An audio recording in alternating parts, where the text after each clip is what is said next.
जय जगन्नाथ। नमस्कार। मनीष ता जीवन काल भितर पुण्य तो करिथाए हेले ता तुलन में बहुत किछि पाप भी करिथाए।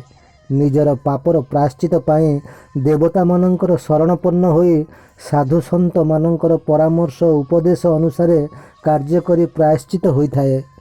श्रोता बंधु, मु शिशिर कुमार जेना जीवन में एक गुरुत्वपूर्ण रहस्यमय कथावस्तुर वीडियो माध्यम आपण मानकु मोर एही चैनल को स्वागत करुअछि।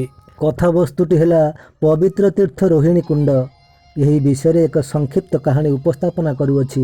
यही सारा ब्रह्मांड भितर जेते पुण्य पवित्र धाम अच्छी सेथि मध्यरु श्रीक्षेत्र पुरुषोत्तम क्षेत्र नीलाचल अन्यतम, जेउठी स्वयं महाविष्णु दारुब्रह्म रूप श्री जगन्नाथ नाम मानवीय लीला करिथांती, जहांक दर्शन मात्रके कोटि जन्मर पाप नाश होई जीव मोक्ष प्राप्त होइथाए। श्री मंदिर निर्माण कार्य सरिवा परे मंदिर प्रतिष्ठा पाए राजा इंद्रद्युम्न नारद मुनि सहित जेतेबेले ब्रह्मलोक जाई ब्रह्मा को भेटिले, सेतेबेले सृष्टिकर्ता ब्रह्मा राजा इंद्रद्युम्न को पचारिले, तुमे केतेबेले आसिल? राजा इंद्रद्युम्न दुई हाथ जोड़ी कहिले, मु वर्तमान आसी पहुँचली। ब्रह्मा हसिले, कारण राजा इंद्रद्युम्न जानी नांती पृथ्वी लोकरू ब्रह्मलोक पहुँचवा पाए सहस्र वर्ष पृथ्वी रे समय बीती जाई थाए। पृथ्वी लोकरू स्वर्गलोक को गमन कले प्रथमे पितृलोक, ताहार सहस्र योजन दूर रे देवलोक, देवलोक ठारू सहस्र योजन महाशून्य रे ब्रह्मलोक पड़ी थाए, ब्रह्मलोकर अनंत योजन दूर रे गोलोक पड़ी थाए। यह ही सत्य। पृथ्वी लोकरे एक वर्ष हेले ताहा पितृलोक एक दिन होई थाए, पितृलोक 100 वर्ष हेले देवलोक एक दिन, देवलोक 100 वर्ष हेले ब्रह्मलोक एक दंड होई थाए। तेणु राजा इंद्रद्युम्न स्वर्गरू फेरिबारे यह भितर केते सहस्र वर्ष केते पीढ़ी समय बीतीगलाणी राजा इंद्रद्युम्न को ताहा जणा नथिला। निमंत्रण रक्षा करी सृष्टिकर्ता ब्रह्मा पृथ्वीर ही पुण्य पवित्र धाम श्रीक्षेत्र नीलाचल को आसिले श्रीमंदिर प्रतिष्ठा करिबा पाई। छद्म बेशरे स्वयं सृष्टिकर्ता ब्रह्मा श्रीमंदिर उपस्थित होई राजा इंद्रद्युम्न को पचारिले, तुमे कौन यही मंदिर निर्माण करिछ? इंद्रद्युम्न मुंड हलाई हाँ बोली कहिले।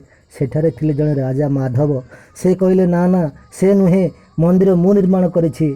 राजा इंद्रद्युम्न प्रमाण देवा पई तांको पाखरे केही भी नथिले। सेही श्रीमंदिर पार्श्वरे एक महाबांछा कल्पवट थिला। सेही कल्पवट पाददेशरे एक सुंदर पवित्र जलाशय, जार नाम रोहिणी कुंड। तत्क्षणात से बटवृक्ष एक काक से जलाशय बा कुंडरे पड़ी चतुर्धा मूर्ति धारण कला। ब्रह्मदेव से चतुर्धा मूर्ति को दर्शन करते संगे संगे चतुर्धा मूर्ति अंतर्ध्यान होई शून्यवाणी हैला।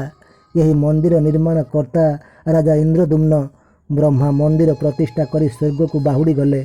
माधव मिथ्या कहिथिबारु गालो माधव नाम रे परिचित हैला।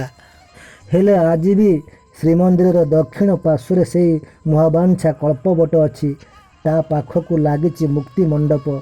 कल्पवटर आगकु रही से पवित्र जलाशय बा रोहिणी कुंड एवं यह माँ विमला देवी को सामने रही अछि। एबे भी स्वर्गर देवता माने आसी सही रोहिणी कुंडरे स्नान करी महाविष्णु महाप्रभु श्री जगन्नाथ को दर्शन करिथांती। श्रीक्षेत्रर यही पंचतीर्थ मानक मध्यरे रोहिणी कुंड श्रेष्ठ एवं अन्यतम।